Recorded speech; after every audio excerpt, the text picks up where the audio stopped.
I would like to call the City Council meeting of March 15th, 2016 to order. Sandra, would you please call the roll? Kenyon. Here. Petty. Here. Tennant. Here. Shotmeyer. Here. Latour. Present.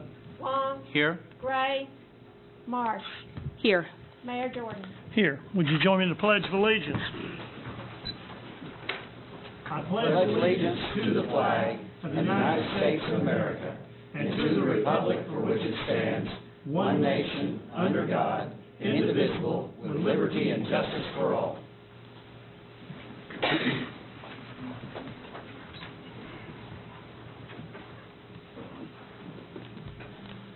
Okay, the first order of business we have tonight under the Mayor's announcement, proclamation, recognition, City Council meeting presentation, reports, and discussion items. We have the nominating committee report. Mark, I believe you have that? Yes. We have the following slates of nominations to submit tonight for consideration. For the Fayetteville Public Library, this is a mayor recommendation that also was approved by the committee. Kim Agee, one term ending 04/01/21. For the Airport Board, James Rankin, one unexpired University of Arkansas term ending 12/31/16. For the Board of Adjustments, Kristen Knight, one term ending 3/31/19. Stephen Clowney, one term ending 3/31/19. And Casey Hoffman, one unexpired term ending 3/31/18. For the Civil Service Commission, Earl Buddy Chaddock, one term ending 03/31/22. The Construction Board of Adjustments and Appeals, Mary Catherine Johnson, an alternate member term ending 03/31/21.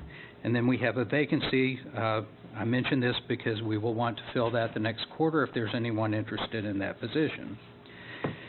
We have Planning Commission, Ron Autry, one term ending 03/31/19. Allison Quinlan, one term ending 03/31/19. And Leslie Belden, one term ending 03/31/19.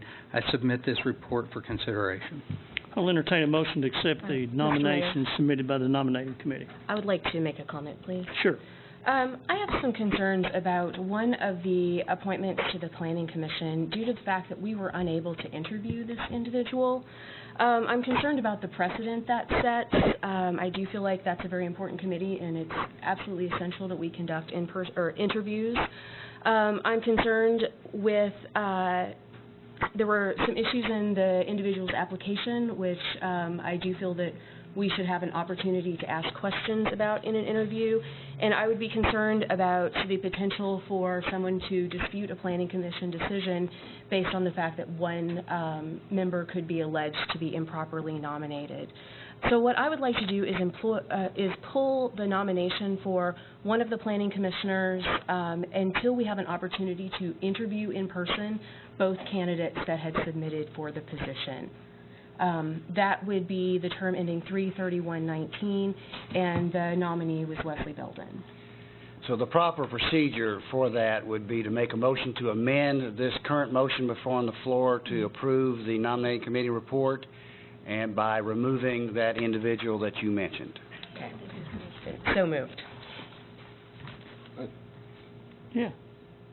I'd really like to hear a response from the chair. You need to hit your button. Oh. I'd really like to hear a response from the chair. We had an application and we reviewed all the applications. We've had other appointments from the nominating committee. We have the opportunity to vet individuals before based on their application. So that's why this was nominated. There were 3 of us, and the vote was 2-1. But I have absolutely no problem in honoring Alderman Marsh's recommendation. Okay. Anything else, Matthew?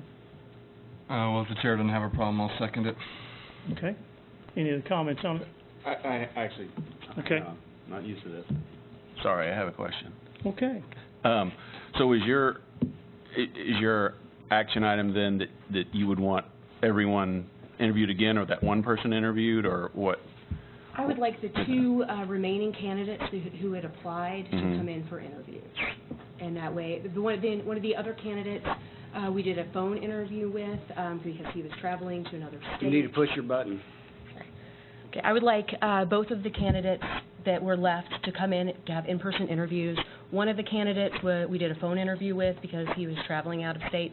The other one did not come in for an interview at all. It's not someone that I've interviewed for any board or committee before, and I just feel like we're setting a bad precedent by appointing someone that we have not interviewed. Okay. Then can I ask one more question? Sure. To the chair. So you don't have a problem with scheduling some time for those two people? to I talk to? absolutely have no problem with that. Okay. Okay. Just I make think sure. that it's a good recommendation. Okay. Okay. I would support Good it. deal. Thanks. So we'll basically vote on all of them except the planning commission, basically, correct? The final applicant was just the one position, which is Leslie Belton. Okay, all right, yes. I'd just like to add, I won't be supporting that because I think we debated that thoroughly at the nominating committee meeting itself. The applicant that we didn't actually get to interview at this meeting is well known in the community, and we did take a vote at the nominating committee meeting, so I'm just going to stand by the committee's recommendation. Okay. Anybody else? All right. Mayor, if I could just make one quick comment. We need to, just to remind the council that the appointments of commissioners will need to be in place by the 31st of March, or we will be short one commissioner not appointed. So, because the term's in March 31st. Well, I guess we could have a special city council meeting on the agenda session the night of the, what is that, the 29th? And that would make everything, right? I would be happy to make time in my schedule before then to interview. If this passes, yes. Okay. Any other comments? Sandra, would you please call the roll? Kenyon, Yes. Petty, Yes. Tennant, No. Shopmire, No. Latour, No. Long, No. March. Yes. The amendment fails. Okay. So, So now we have the original recommendation. I think there was a motion made by Mr. Kenyon. The clerk has informed me there wasn't a second, so we need to formally have a second. okay. Second. We have a motion and a second to pass the, accept the nomination submitted by the nominating committee. All right? All right. Sandra, would you please call the roll? Kenyon, Yes. Petty, Yes. Tennant, Yes. Shopmire, Yes. Latour, No. Long, Yes. March. No. The motion passed. Thank you. All right. Well, that was easy enough. All right. Next order of business we have is the consent agenda. Number one, approval of the March 1st, 2016 City Council meeting minutes. Number two, a resolution to approve the purchase of professional digital imaging services from Rico USA Incorporated through its local vendor Preferred Office Products Incorporated in varying amounts as needed through June 30th, 2016, and any future renewal periods pursuant to a U.S. Communities Government Purchasing Alliance Cooperative Purchasing Agreement.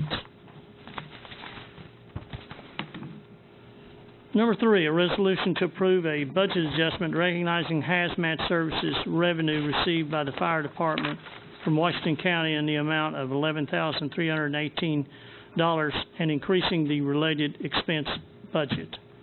Number four, a resolution to approve the purchase of 3 Nibble storage expansion shelves and a 5-year hardware maintenance contract from Carasoft Technology Corporation in the amount of $246,677.91 plus applicable taxes pursuant to a General Services Administration Federal Acquisition Service Cooperative Purchasing Contract.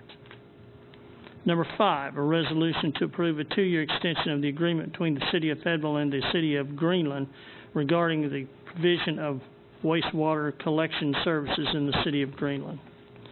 Number 6, a resolution to approve a cost share agreement with Watermart at Fayetteville, Arkansas, LLC, in the amount not to exceed $43,241 for sewer main upgrade near Van Ash Drive and Steel Boulevard. Number 7, a resolution to authorize acceptance of a general improvement fund grant through the Northwest Arkansas Economic Development District Incorporated in the amount of $9,198 for the construction of a garden shelter for the Yvonne Richardson Community Center's Kid Core program, and to approve a budget adjustment. Number 8, a resolution to approve a utility work agreement with Source Gas Arkansas Incorporated in the amount not to exceed $167,231.78 for the relocations of 2 gas lines necessary for the extension of Rupel Road from Martin Luther King Jr. Boulevard to Persimmon Street, and to approve a project contingency in the amount of $25,084. Number 9, a resolution to award RFQ 15-04 and authorize a contract with Burns McDonnell Engineering Company Incorporated, the amount not to exceed $557,695 for engineering services associated with the Saint Street extension from North Front Street to Vantage Boulevard, and to approve a budget adjustment. Number 10, a resolution to approve supplemental agreement number 1, the contract with Garver LLC in the amount not to exceed $455,066 for additional archaeological and mitigation services associated with the design of a portion of Rupel Road between West Starry Night View and West Mount Comfort Road, and to approve budget adjustment. And number 11, a resolution to approve 2 budget adjustments recognizing federal aid funds received from the Arkansas Highway and Transportation Department in the amount of $48,928 for the Highway 45 Old Wire Road Signal and Intersection Project. I will entertain a motion to accept the consent agenda as read. Second. We have a motion and a second to accept the consent agenda as read. Sandra, would you please call the roll? Kenyon, Yes. Petty, Yes. Tenet, Yes. Shopmire, Yes. Latour, Yes. Long, Yes. Marsh, Yes. Okay, under unfinished business, we have none. Next order of business is a public hearing, which I will open now, C1, and it states a resolution ratifying the resolution of Federal Public Facilities Board approving a refunding and improvement revenue bond Butterfield Trail Village Project, Series 2016, in a principal amount of not to exceed $17,450,000 and prescribing other matters pertaining thereto. Paul, I believe you have this. I do, Mayor. Good evening, Mayor and Council. This is a request from the Public Facilities Board for a bond issue of $17,450,000. Now, it comes through the City Council. However, I need to make it clear this is not a liability of the City of Fayetteville. It should not affect our bond rating, or will not affect our bond rating. And it's backed by the Public Facilities Board. It's for Butterfield Trails. And I have Quentin Trammell, if we have any questions on the specific project, and Jim McCord, who's the attorney on this for the bond issue. But this comes through the council, issued in the name of the Public Facilities Board. It's not a liability of the City of Fayetteville. Okay, what questions do we have for Paul on this? I do think we have Jim McCord, Yep. who is their attorney, that might have a Yep. presentation.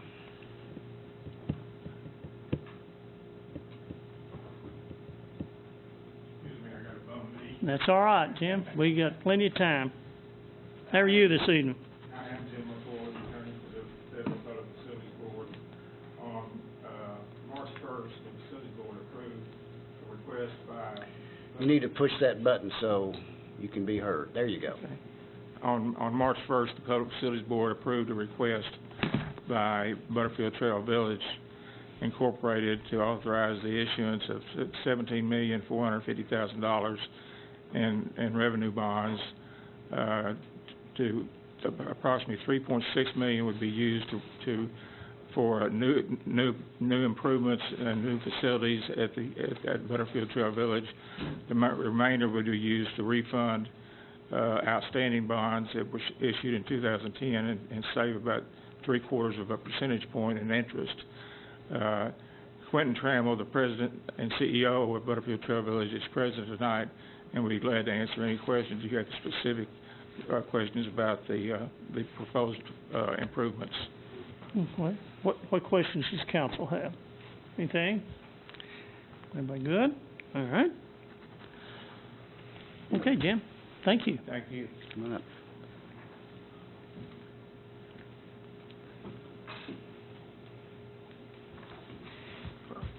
Mayor Jordan, thank you for allowing me to speak to you tonight. At Butterfield Trail Village, we provide continuing care retirement.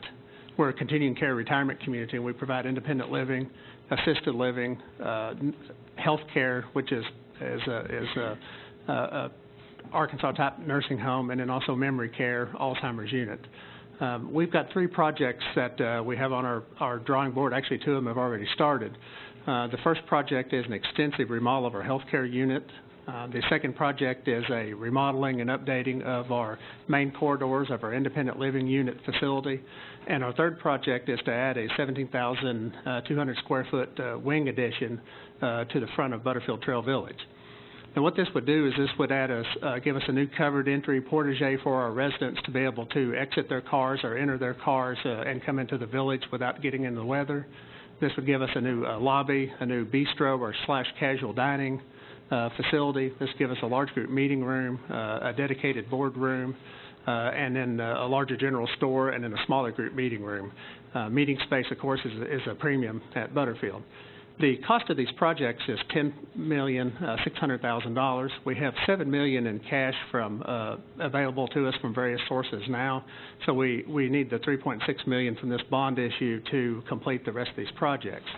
In addition, our 2010 bond issue that we're refunding was advantageous to us to refund at this point because we save about 0.75% interest rate, and that bond issue also had an annual letter of credit fee to a local bank. In 2010, the financial markets, of course, was pretty tight, and this letter of credit was necessary to secure the bond issue at the time. The new loan would not have such a letter of credit fee, and this letter of credit fee will allow us to operate these facilities once the construction is built. So that's a synopsis of our plan, and I'll be glad to answer any questions, Mr. Mayor. What questions do we have from the council? Anything? Okay. Thank you. No, thank you. All right. Is there any public comment on this? See none, bring it back to the council. Motion to pass the resolution. Second. We have a motion and a second to pass the resolution. Any final comments from the council? Sandra, would you please call the roll? Kenyon? Yes. Petty? Yes. Tenet? Yes. Shopmire? Yes. LaCure? Yes. Long? Yes. Marsh? Yes. Okay, moving along to new business. Thank you all. You're very welcome. Number 1, a resolution to award RFQ 15-08 and to authorize a contract with Nelson Nygaard Consulting Associates Incorporated in the amount of $584,978 for the development of a transportation master plan and downtown entertainment district parking and mobility report, to approve a project contingency in the amount of $14,740 and to approve a budget adjustment. Chris, I believe you have this. Yes, thank you, Mayor. Just to give you a little bit of background, in 2013, the council passed a resolution expressing the intent to fund an updated transportation plan in the amount of $500,000, and a subsequent budget adjustment was passed for that. In 2014, we began the process of procuring a consultant. We got into that process, stopped that process, reinitiated the process in 2015, and on December 29th, the selection committee selected Nelson Nygaard Consulting Associates and Garver Incorporated as their subconsultant to provide the services for the plan. Following that selection by the consulting team, the city recognized the need to add an additional task related to parking and mobility in the downtown and entertainment district areas. The purpose of that study is, of course, to analyze parking inventory and utilization, also looking at existing and future demand and ultimately recommendations for refinement to the existing parking management design. A little bit of background on Nelson Nygaard. They were chosen over 4 other consultant teams that submitted statements of qualifications. 123-person firm, specializing in transportation planning for all modes of transportation. Their statement of qualifications lists projects,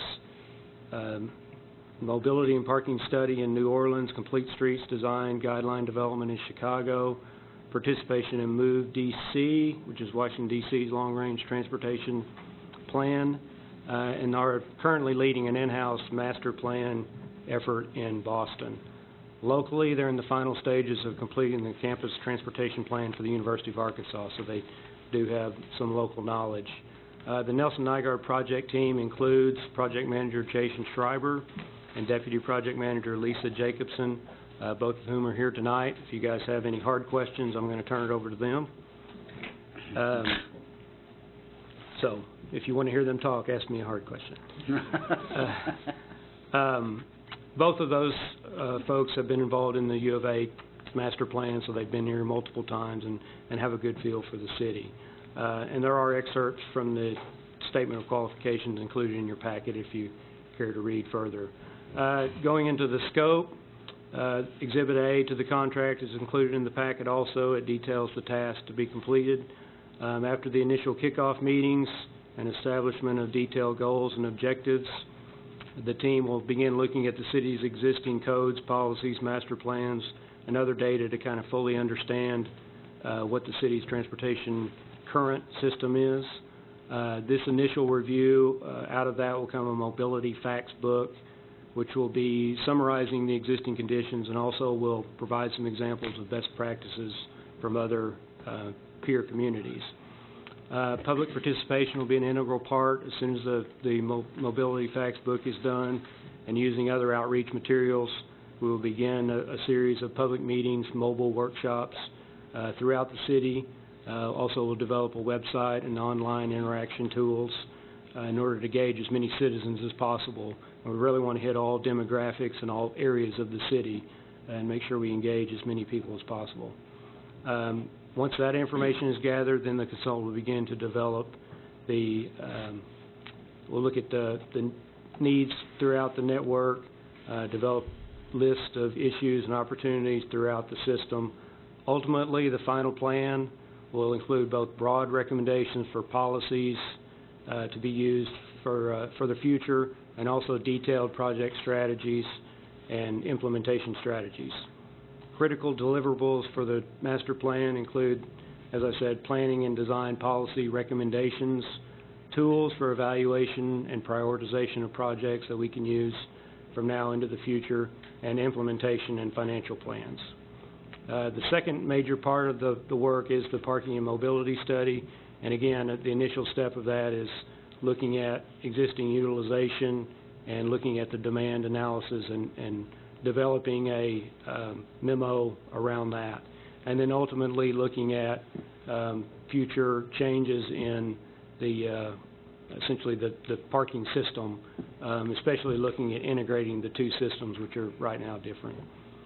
Nelson Nygaard has scheduled the work to be completed over a period of approximately 15 months, which we'll update as the project progresses. The overall plan and the parking study will progress separately, but the public meeting, consultant visits, those sorts of things will be put together to minimize cost, of course, and to maximize public interaction. The detailed schedule is included as Exhibit B to the contract, and that's also in your packet.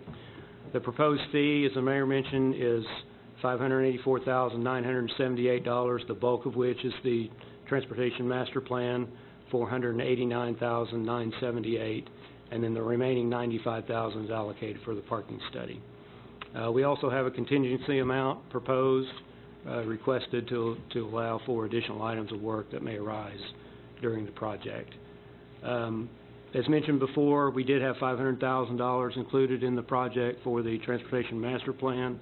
A budget adjustment in the amount of $100,000 is proposed to pay for the parking portion of the study. In the general fund reserve balance is the proposed source of funding for that budget adjustment. I guess the last thing I want to say, I feel like we really have a good team. We've spent a lot of time selecting this team. I feel even more confident after going through this selection process and the negotiation of the contract. The consultant has been very responsive, very quick to respond, has done everything that we've asked them to do related to the project. So, very confident in the team that we have in place and really looking forward to the project. So staff recommends approval of this. This also went to the Transportation Committee, and the Transportation Committee recommends approval. And I'll answer any questions. All right. What questions do we have for Chris? Yes, John. Chris, who designed our current transportation model that we're under right now?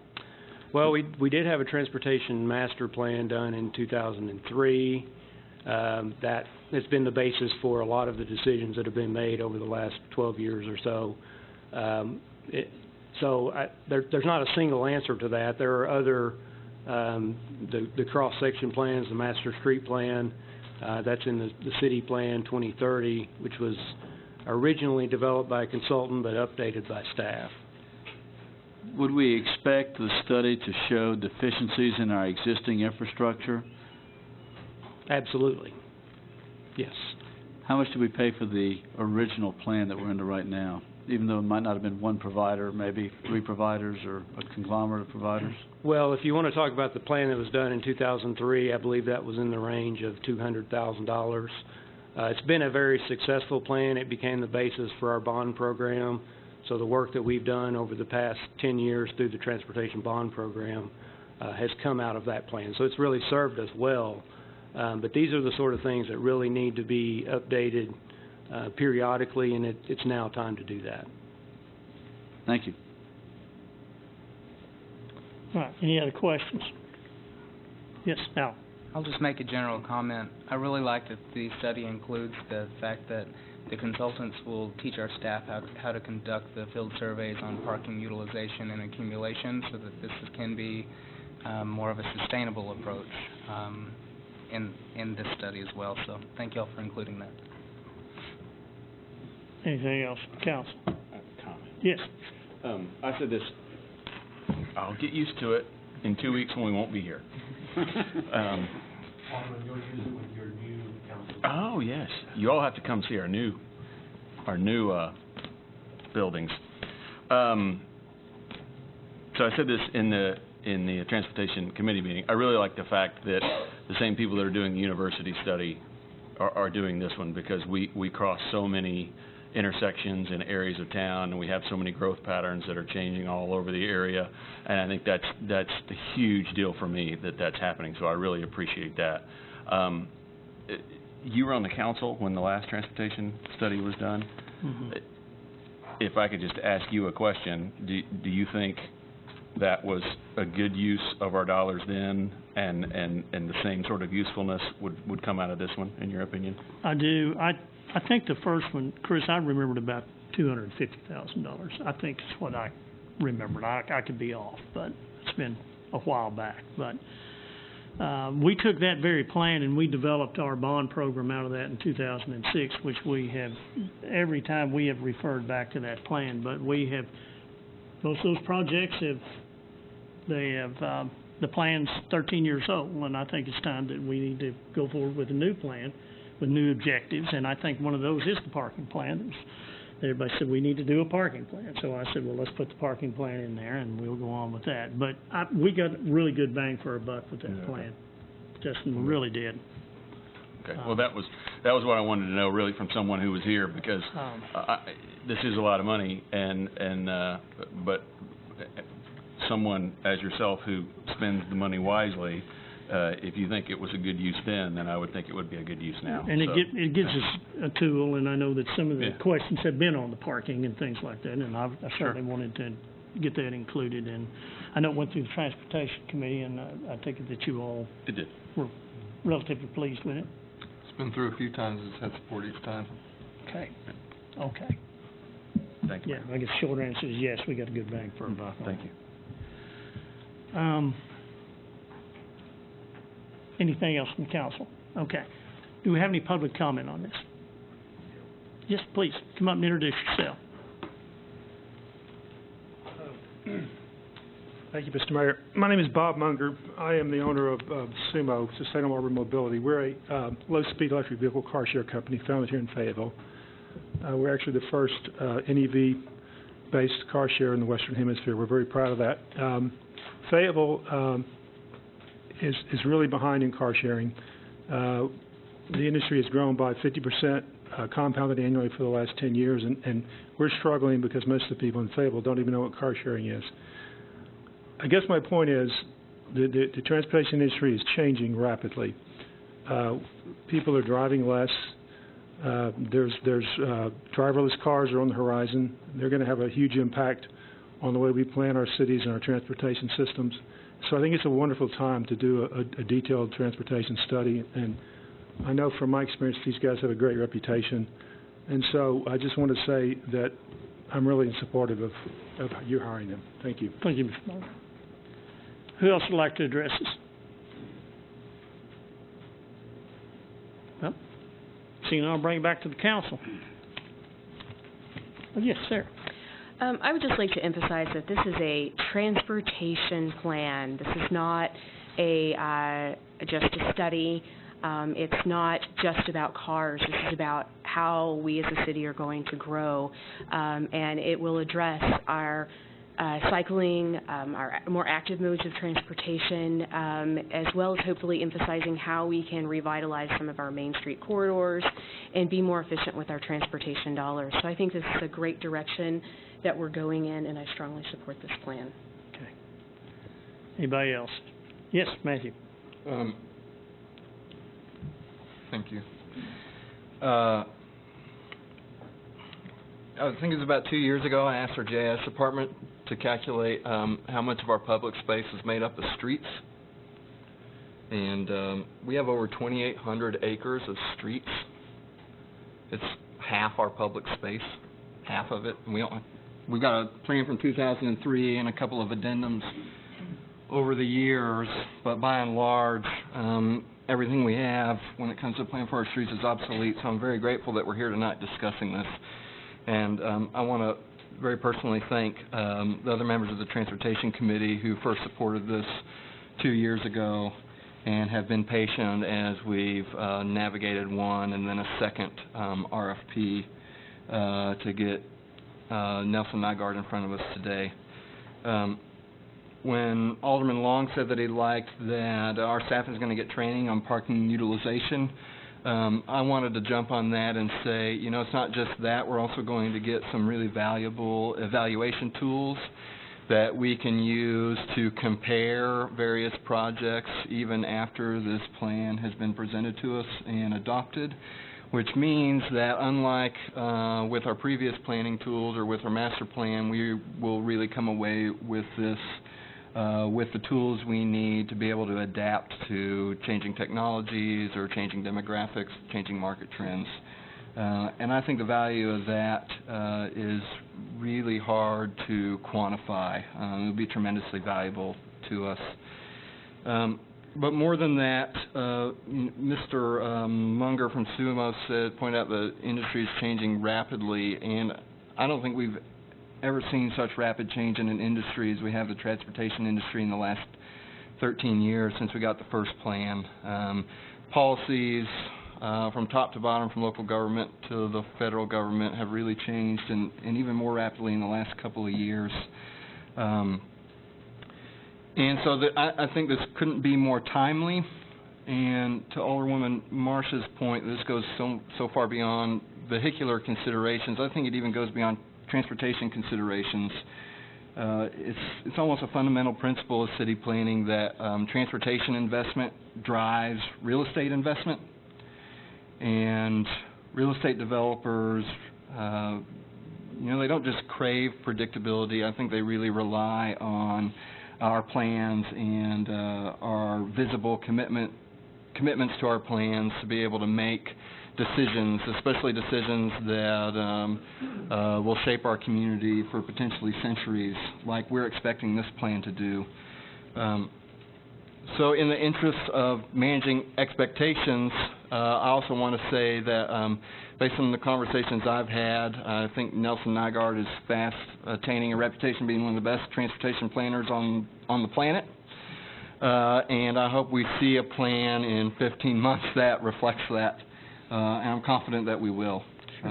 So thank you again to the members of the Transportation Committee for getting us this far.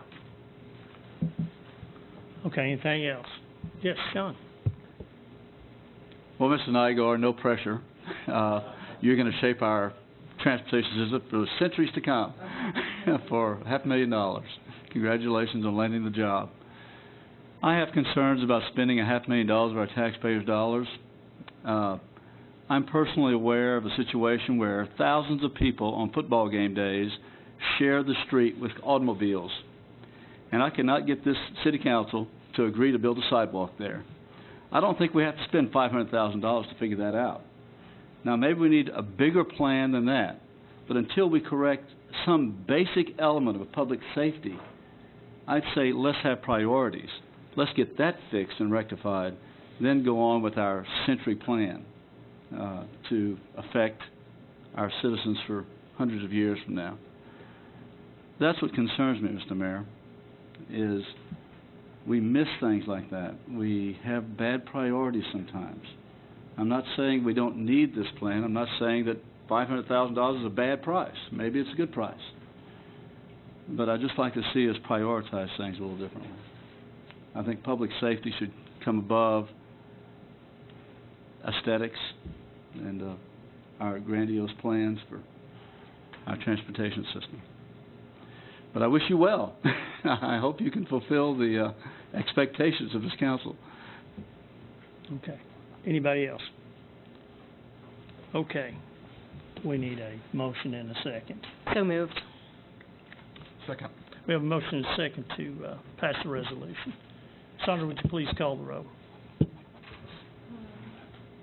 Keaton, Yes. Caddy, Yes. Kenneth, Yes.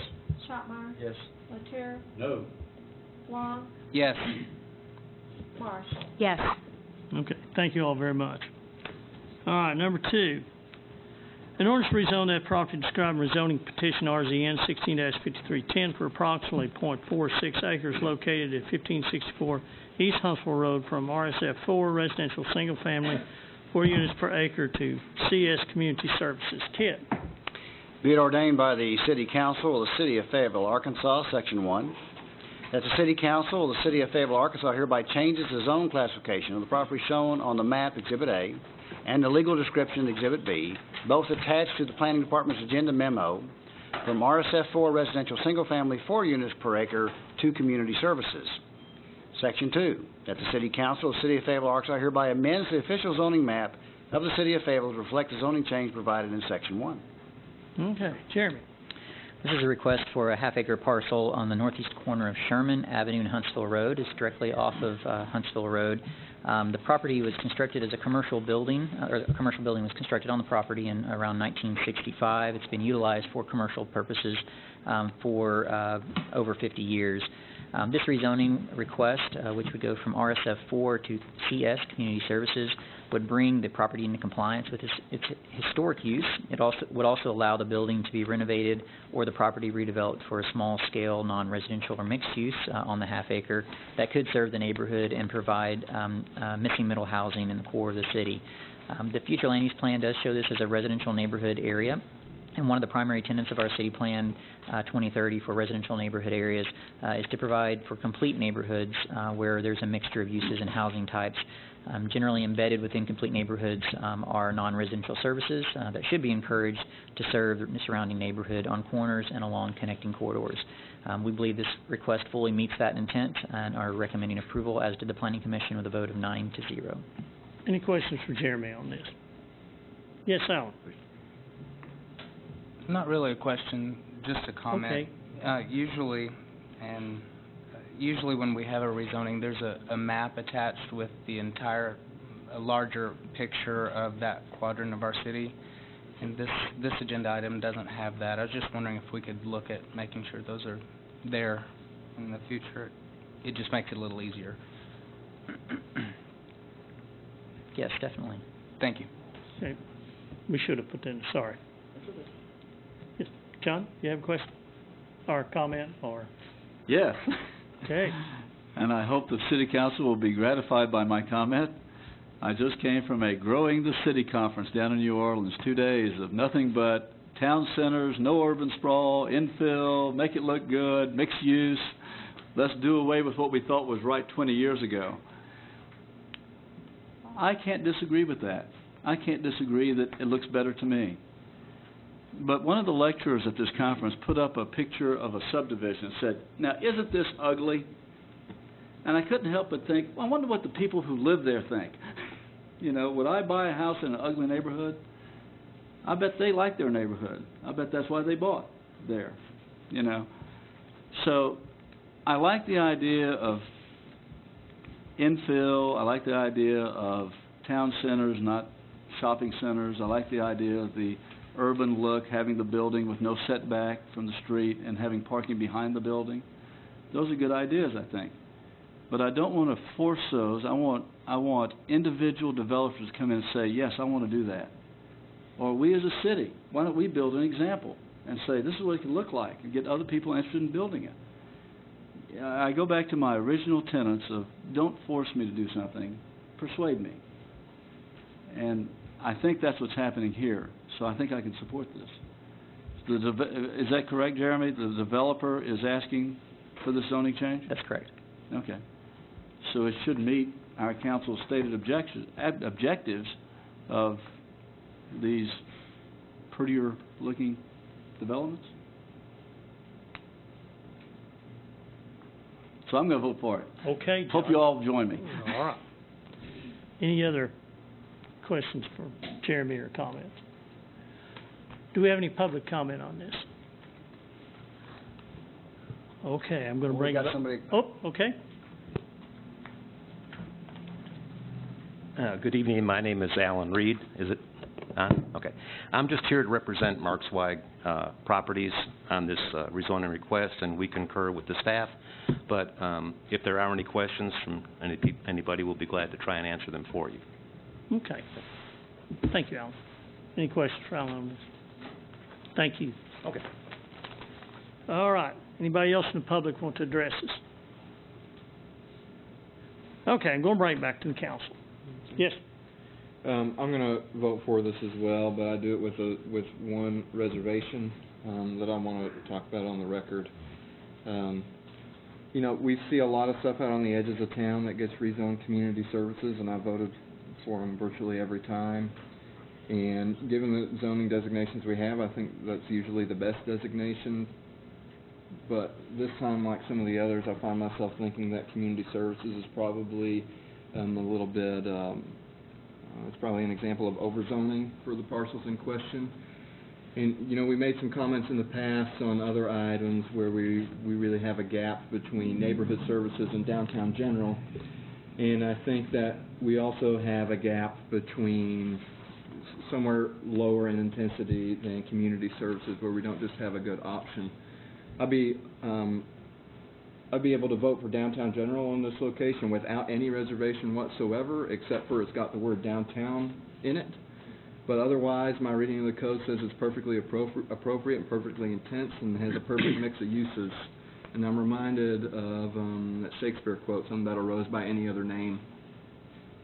So I want to encourage staff, and I'll probably make a similar comment with these similar community services rezoning out on the edges that comes forward, that we really need to think about having some kind of middle-scaled intensity for these requests on the outside of town that will bring projects like this into compliance, but that don't run the risk of diluting the market by overzoning parcels where there may not be demand for the kind of intensity they allow. Okay.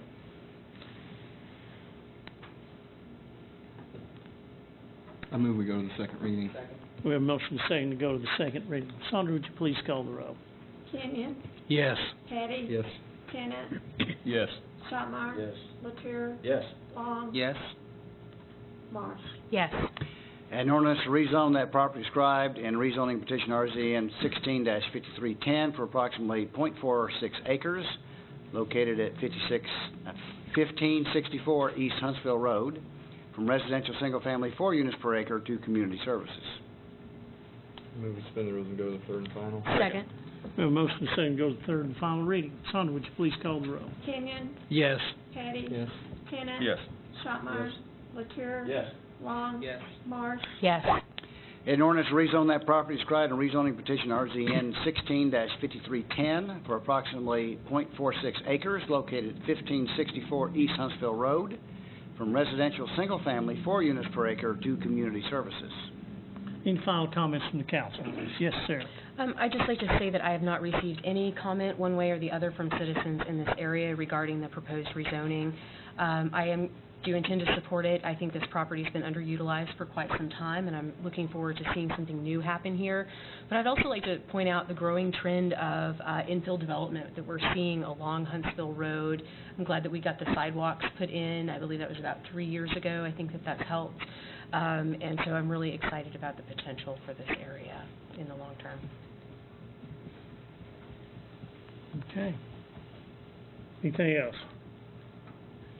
Sandra, would you please call the roll? Kenyon, Yes. Patty, Yes. Tenet, Yes. Shopmire, Yes. LaCure, Yes. Long, Yes. Marsh, Yes. Okay, number 3. An ordinance to amend 166.24 non-residential design standards, 172.04 parking lot design standards, 177.04 site development and parking lot landscape standards, and 177.05 street tree planting standards of the Unified Development Code. Kit. Be it ordained by the City Council of the City of Fayetteville, Arkansas, Section 1, that the City Council of the City of Fayetteville, Arkansas hereby amends Section 166.24 non-residential design standards of the Unified Development Code, subsection E, pedestrian-oriented elements, by repealing it in its entirety and enacting a replacement subsection E as shown on Exhibit A.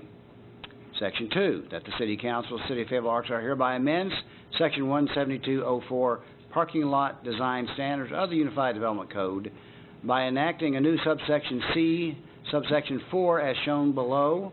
Subsection 4, in urban zoning districts that specify urban form, i.e. a build-to zone, the intent is for drive-through lanes, parking lot drive aisles, and parking spaces to be located to the side or rear of buildings. In urban zoning districts, a drive-through lane, parking lot, drive aisle, or parking spaces are not permitted to be located in the front yard directly between a building and the master street plan right-of-way. Section 3, that the City Council of the City of Fayetteville, Arkansas hereby amends Section 177.04 site development and parking lot landscape standards of the Unified Development Code by repealing subsection D in its entirety and enacting a replacement subsection D perimeter landscaping requirement as shown on Exhibit B. Section 4, that the City Council of the City of Fayetteville, Arkansas hereby amends Section 177.05 street tree planting standards of the Unified Development Code by renumbering subsection 2A to subsection 2B and enacting a replacement subsection 2A as shown below. A, street trees are intended to be planted in the green space strip between the curb and sidewalk and in urban tree wells in accordance with the master street plan. The intent of the street tree planting location is to shade the sidewalk, provide a barrier between vehicles on the street and pedestrians, increase motorized traffic and pedestrian safety, and spatially frame the street. Existing trees within the build-to zone shall be counted toward the required number of street trees. When there is not adequate green space between the curb and the sidewalk, and urban tree wells are not appropriate, or there are utilities or other structural conflicts in the green space strip between the curb and sidewalk, the urban forester may permit street trees in the green space between the sidewalk and on private property.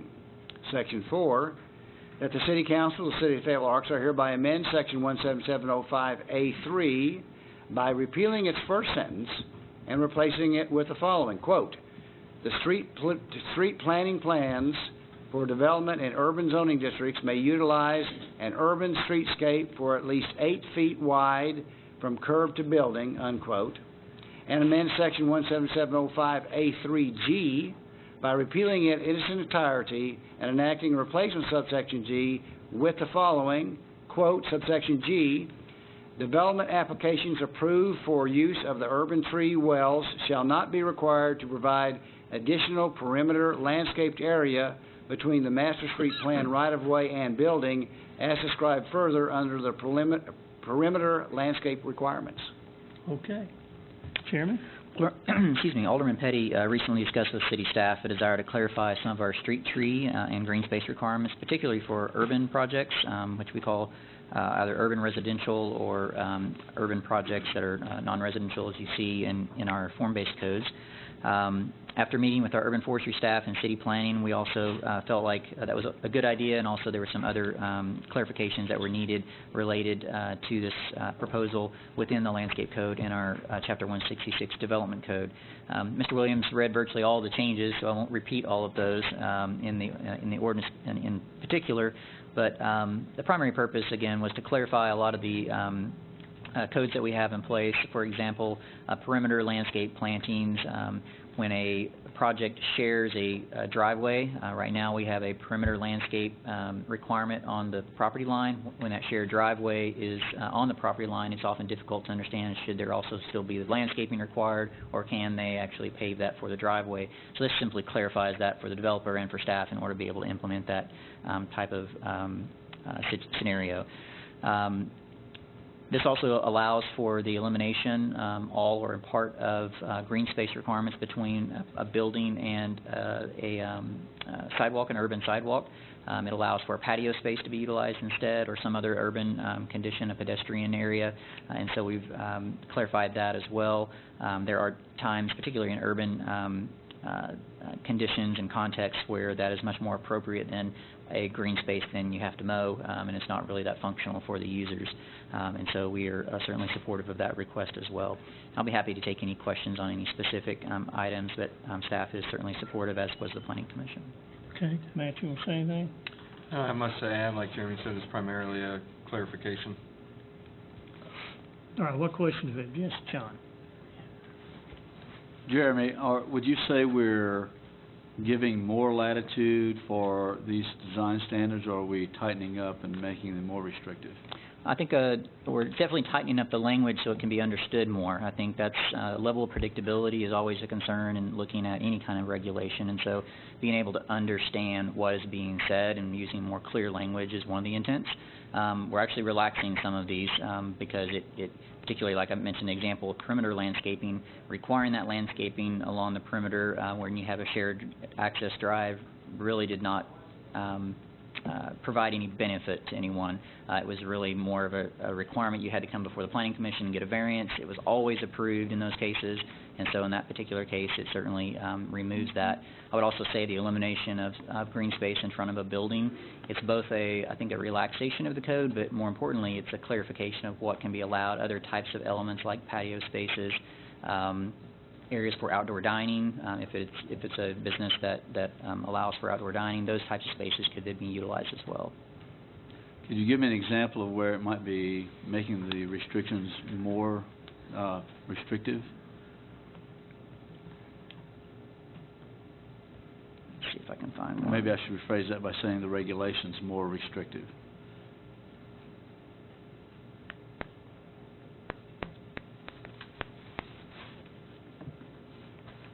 You're going to be looking for a while, Jeremy. I don't think there is. I'm not sure there is any specific. I mean, the purpose of this was not to do that. The purpose of it was to provide more predictability, and then really to clarify our standards as they are today.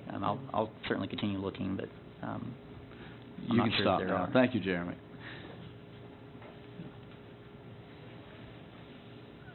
Any other questions from council on this? No? Okay. What public comment do we have on this? Okay, I'm going to bring it back to the council then. Yes, Alan. Motion to suspend the rules and move to the second reading. Right. That's because you got to turn yours off, John. You've got too many on. Now do it. We have a motion. We have a motion and a second to go to the second reading. Sandra, would you please call the roll? Kenyon, Yes. Patty, Yes. Tennant. Yes. Shopmire. Yes. Latour. Yes. Long. Yes.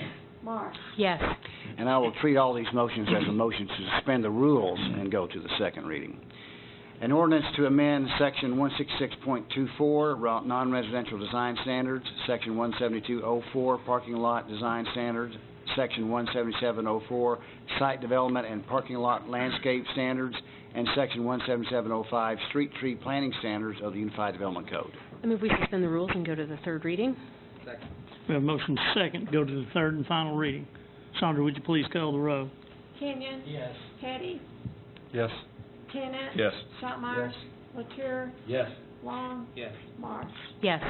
An ordinance to amend Section 166.24, non-residential design standards, Section 172.04, parking lot design standards, Section 177.04, site development and parking lot landscape standards, and Section 177.05, street tree planting standards of the Unified Development Code. All right. Any final comments from the council? Yes. I'd just like to take the opportunity again to thank staff for working through this. I brought them one change that, in the interest of keeping things simple, and it wasn't enough, and I'm glad that we're clarifying the rest of the chapter together. I think this is the right way to do it. Anything else? All right. Sandra, would you please call the roll? Kenyon. Yes. Petty. Yes. Tennant. Yes. Shopmire. Yes. Latour. Yes. Long. Yes. Marsh. Yes. Okay. Number 4, an ordinance to amend 97.082B and 94.05D and to enact a new 94.05G of the Federal Code to authorize the mayor to issue a public fireworks display permit for an annual display by the Botanical Garden of the Ozarks at Lake Federal. Kit. Whereas Section 97.082B incorrectly refers to Section 94.04 instead of correctly to 94.05, and whereas Section 94.05 should be amended to authorize the mayor to issue a public fireworks display permit normally issued as part of the special events permit process for the Botanical Garden of the Ozarks fireworks display no more than once a year. Now, therefore, it be ordained by the City Council of the City of Fayetteville, Arkansas, Section 1, that the City Council of the City of Fayetteville, Arkansas hereby corrects and amends Section 97.082 fires, fireworks, and explosives, subsection B, by changing the cited code section from Section 9404 to Section 9405G. Section 2, that the City Council of the City of Fayetteville, Arkansas hereby amends Section 94.05 use of fireworks by enacting a new subsection G as shown below.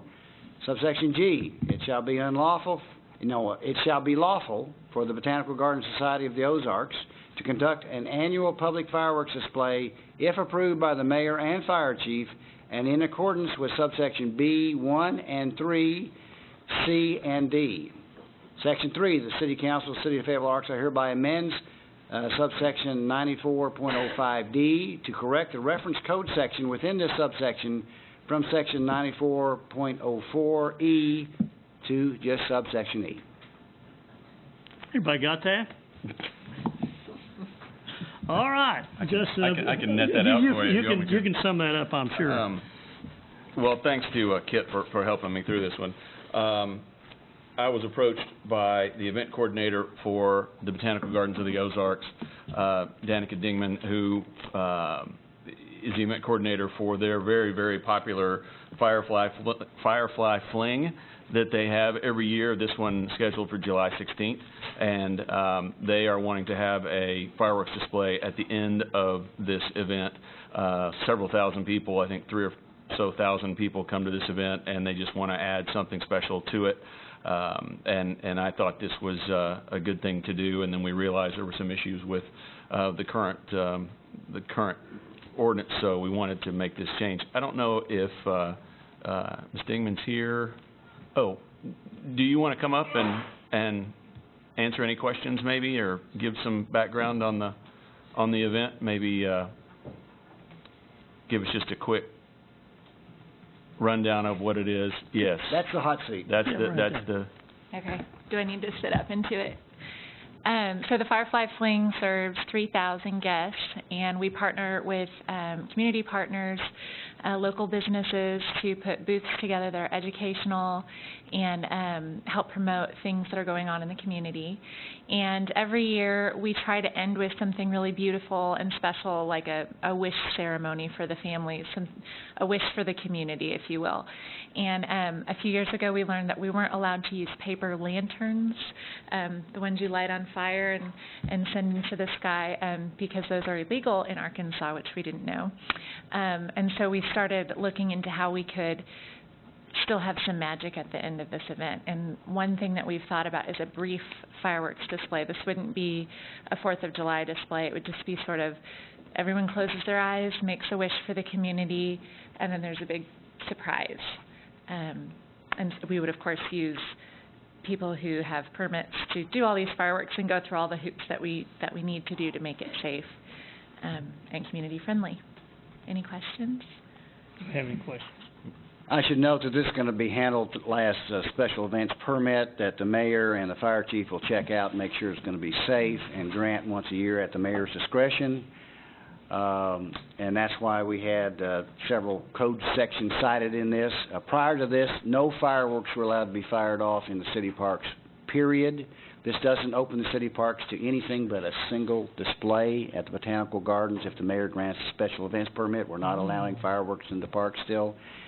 The other two changes were just because there had been a mistake in citing the wrong code section that I discovered as I was looking at this, and I figured might as well clear that up and make them cite to the correct code section. Any questions from the council? Dan? All right, thank you.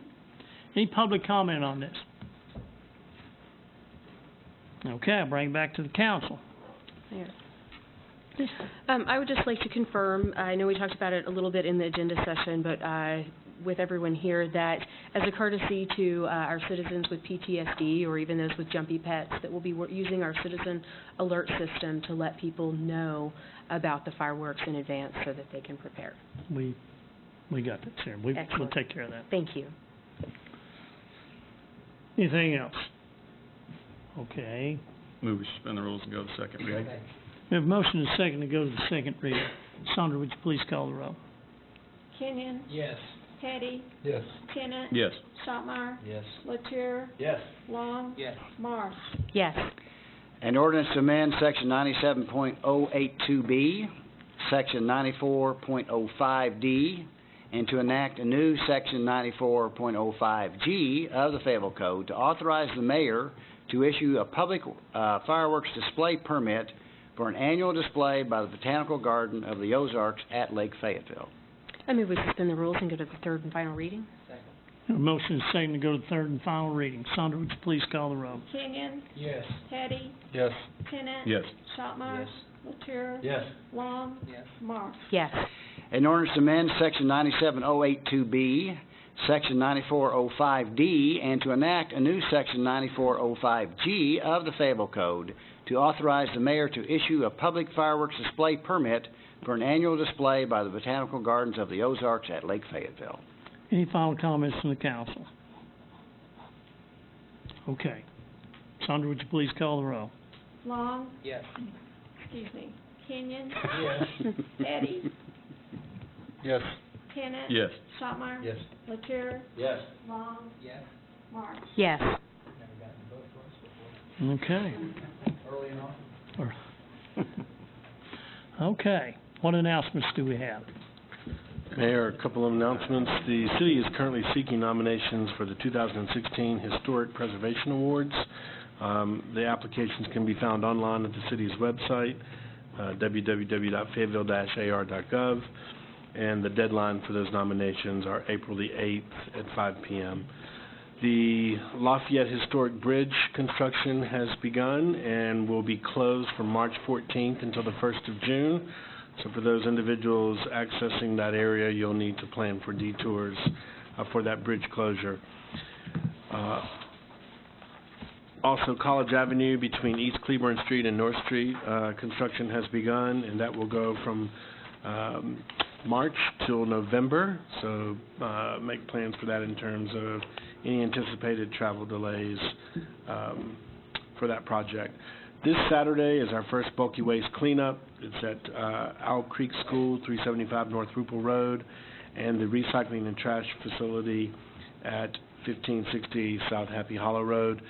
Only the Happy Hollow Road will take electronic waste, so for individuals who need to discard televisions, computers, electronic type devices, that's at the Happy Hollow location. All other locations, all other items that are bulky of nature are at the Owl Creek as well. We do not accept household trash at bulky waste cleanups, only large bulky items. All right. Yes, Justin and Al. Oh, Or- okay. or- We have a ordinance review meeting that is scheduled, but I want to confirm a couple of things because it's scheduled for the 31st of this month, but in the memo I saw, it still says room 326, but I don't think 326 is going to be finished by March 31st. Is that correct? 326? 326 is okay, It's okay? There's 219. 219 is the one that was not going to be completed. Right, and then 326 will go under construction in April. Okay, just wanted to confirm that. I didn't want people showing up at the wrong room. So we're still good, then I'm good. I just wanted to make sure we didn't have the wrong room down in the middle. Okay. And that'll be at 4:30. The agenda will be to elect chairman and also discuss the festival ordinance, whatever name you want to call it. So we'll get on, I'll bring snacks, so everybody, look forward to seeing everybody there. Yes. Mayor, as a reminder, since Alderman Tennant said that all future meetings will be back at City Hall after this meeting, council meetings. Al. We'll have a Ward 4 meeting Monday, March 28th, 6 p.m., room 111 at City Hall. Anything else? Mayor, I have one thing. Yes. I'd just like to personally thank the Fayetteville School District and Washington County for allowing us to use their facilities to meet while the City Council chambers have been under construction. This was a very fine facility, and I appreciate them extending the courtesy to us. And I would like to take a moment to thank everybody that worked on the restoration of those historic bridges of Lafayette and Maple. That's been something that we've been working on for at least 10 years that I can remember, maybe longer than that. And it's going to be a great historic moment for this city to restore those back to the way they looked originally in the 1930s. So the first one should be done by June, and then the next one should be done around August or so. I think it's a 3-month project, maybe a little sooner than that, but it's a great project for this city and a great accomplishment. So I want to thank everybody that worked on that. All right, I don't have anything else. Thank you all very much. We're adjourned.